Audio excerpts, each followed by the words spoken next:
একদম শুকনা মরিচের লবণ দিয়া ভালো মতো কসকস কইরা মা খাইয়া এখন হইছে জামগুলা রে ধরার লগে লগে রসটা বাড়াই যাইতাছে রে। সেই মজা হইব খাইতে। কার কার জিব্বার মধ্যে পানি চলি আইছে তাড়াতাড়ি কমেন্ট করতে থান।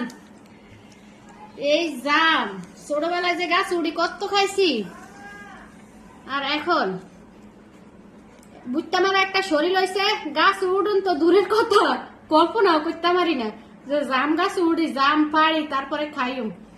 যাই হোক আজকে একবারে হাতে ডলি সবাই তো ওই যে বোতলের ভিতরে তারপরে গ্লাসের মধ্যে ডিব্বার মধ্যে ঢুকাইয়া জাকাইয়া জাকাইয়া জাকাইয়া জাকাইয়া তারপরে বানায়, আর আমি আজকে একবারে কারণ জামুন টিবার লাগে রস রে গলি যাইতে আছে রে, হাতে মাখাইয়া তারপরে খামু। কার কার জিব্বার মধ্যে হানি চলে এসে তাড়াতাড়ি কম তাড়াতাড়ি।